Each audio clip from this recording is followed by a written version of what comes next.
মুরিদের কি দেখে গুরু তাকে খেলাফত দান করে?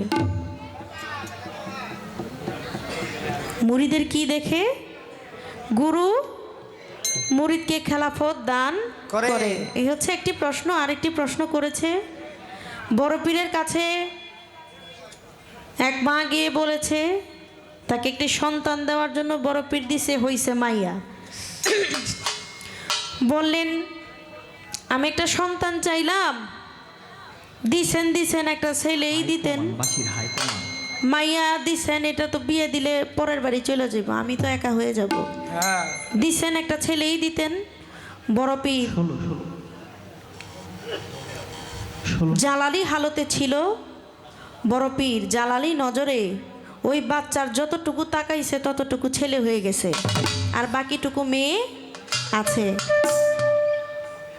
অনেক বড় ঘটনা বলেছে।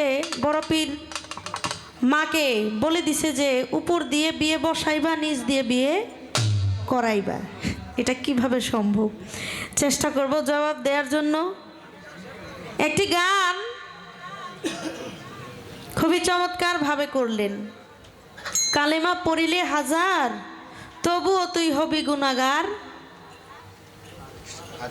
হাদিসে এলো সমাচার।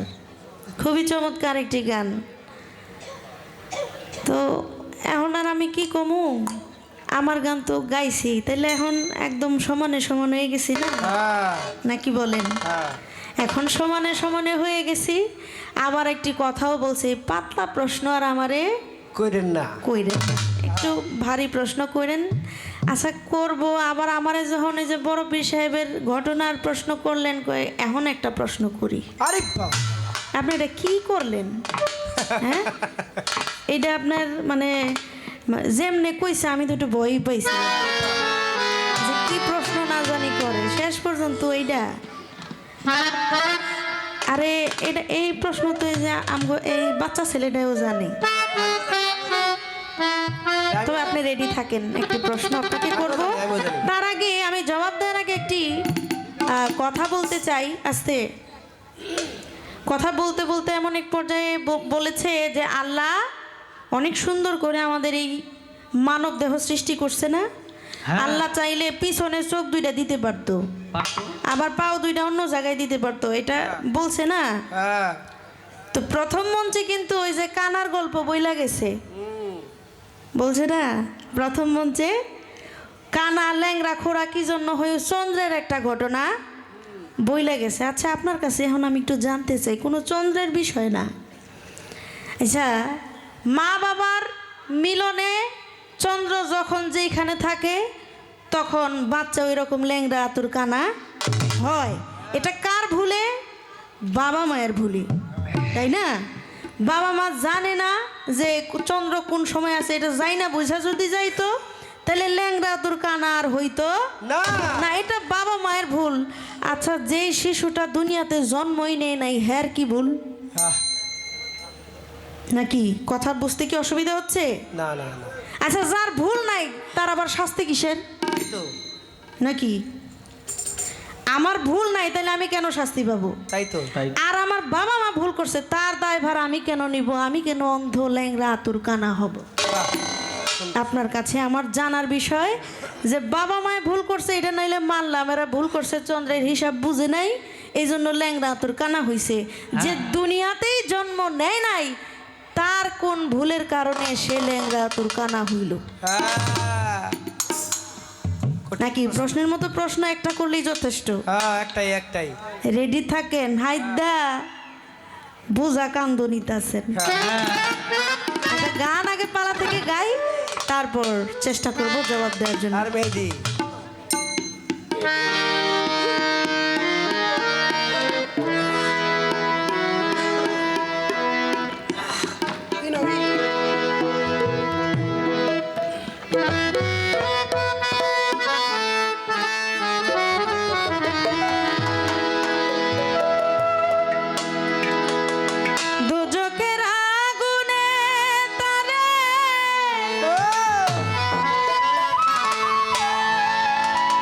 ছুঁইবে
প্রশ্ন করেছে।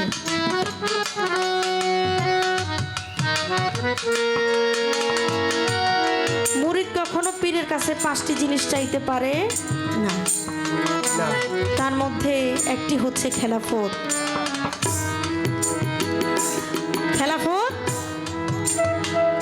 চাওয়া যায় না। যদি কেহ চায় তাহলে বুঝতে হবে তার মধ্যে এখনো লোভ আছে। যদি কেউ চায় তাহলে বুঝতে হবে তার মোহমায়া এখনো কাটে নাই, তার ভিতরে এখনো লোভ আছে। একজন গুরু কখন বুঝতে পারে যে তার মুরিদকে এখন খেলাফত দেওয়া যাবে? বুঝতে পারে তখন যখন দেখে তার মুরিদের এই দুনিয়াবি কোনো লোভ লালসা তার ভিতরে থাকে না। না, তার ভিতরে নাই। তার ভিতরে যে 6টি রিপু, তার মধ্যে প্রধান হচ্ছে কাম। এই কামের কোনো ভাব তার ভিতরে নাই, লোভ নাই, অহংকার নাই, হিংসা নাই, নিন্দা নাই। বুঝতে পারে যে তাকে এখন খেলাফত দেওয়া যায়। যেমন খাজা ওসমান হারুনি। খাজা ওসমান হারুনি আমার খাজা বাবাকে খেলাফতি দান করেছে। কিভাবে?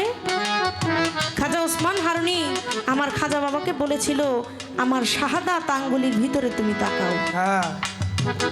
আমার শাহাদাত আঙ্গুলির ভিতরে তুমি তাকাও। আমার খাজা বাবা যখন দৃষ্টি করলেন, তিনি দেখলেন আকাশ পাতাল সমস্ত কিছু আমার খাজা বাবার চোখের সামনে ভেসে উঠেছে। সুবহানাল্লাহ। খাজা ওসমান হারুনি আমার খাজা বাবাকে জিজ্ঞেস করলেন, মঈনুদ্দিন তুমি কি দেখো?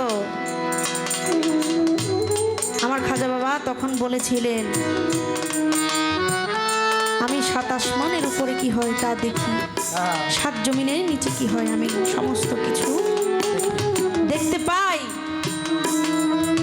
তখন খাজা ওসমান হারুনি বলেছিল যে তুমি এখন খেলাফতের জন্য উপযুক্ত। এই, তুমি তোমার যে আধ্যাত্মিকতা, সে আধ্যাত্মিকতার শীর্ষ স্থানে তুমি পৌঁছে গেছো। আধ্যাত্মিকতার শীর্ষ স্থানে তুমি পৌঁছে গেছো। তুমি এখন তোমার মতো করে তুমি পথ চলো। তাই যেই মুরিদের ভিতরে দুনিয়াবি লোভ লালসা কোনো কিছু থাকবে না, তাহলে বুঝতে পারা যায় যে ওকে এখন খেলাফতি দেওয়া যাবে। এই ছিল আপনার একটি কথা। আরেকটি বিষয়, বড় পীরের কাছে মা জননী গেলেন, সন্তান চাইলেন, বড় পীর দোয়া করলো, আবার আসছে ছেলে বানানোর জন্য। বড় পীর জালালি হালতে ছিল, জালালি নজরে যখন তাকাইলেন, পা থেকে নাভি অবধি তাকাইলেন, ওইটুকু হয়ে গেছে ছেলে। মা তো খুশি মনে বাড়ি গেছে যে বড় পীর আমার সন্তানের ছেলে বানাই দিছে। যখন আস্তে আস্তে বড় হলো, যখন হইল তখন বুঝতে পারলো, হায় হায় করলাম কি, আমার মেয়ে ছিল তাই তো ভালো ছিল, হ্যাঁ। আমি বিয়ে শাদি দিতে পারতাম। এখন এমন এক ঘটনা হইল, এই তো বিয়ে করাইতেও পারবো না, বসাইতেও পারবো না। হ্যাঁ। আবার দৌড়ে গেলেন বড় পীর, আমার তো মেয়ে ছিল ওইটাই ভালো ছিল, হয়তো ছেলে বানাইতেন, নাইলে মেয়ে ছিল মেয়েই থাকতো। এখন তো আমি বিয়ে দিতেও পারবো না, করাইতেও পারবো না, আমার আগেরটা যেমন ছিল এমনই করে দেন। বড় পীর বলে, আর হবে না। সম্ভব না, আর সম্ভব না। মা জননী বলে, তাইলে উপায়? বড় পীর বলে, তুমি চলে যাও, তুমি নিজ দিয়ে বিয়ে করাইবা, উপর দিয়ে বিয়ে বসাইবা। এখন ওনার প্রশ্ন হচ্ছে, তার নাম কি, কিভাবে সম্ভব? তার নাম হচ্ছে শেখ বাহাউদ্দিন নকশবন্দি। তার নাম শেখ বাহাউদ্দিন নকশবন্দি। সে নকশবন্দি তরিকার মালিক। হ্যাঁ। তার বড় বড় স্তন ছিল, এই স্তনের মধ্যে দুগ্ধ আসতো। তার মুরিদান যদি অসুস্থ হইতো, সেই স্তনের দুগ্ধ পান করলে তার রোগ শোক সব ভালো হয়ে যেত। সুবহানাল্লাহ। তার রোগ শোক সব ভালো হয়ে যেত। ভালো হয়ে যেত। এতিম বাচ্চাদেরকেও তিনি লালন পালন করতেন। করতেন। মেয়ে থাকলে এত বড় আউলিয়া হইতে পারতো না। পারতো না। বড় পীর যে বলছে তুমি নিজ দিয়ে বিয়ে বসাইবা, নিজ দিয়ে বিয়ে করাইবা, উপর দিয়ে বিয়ে বসাইবা, এই যে তিনি যে মুরিদ করতেন তাদেরকে তিনি নিজের কাছে গ্রহণ করে নিতেন।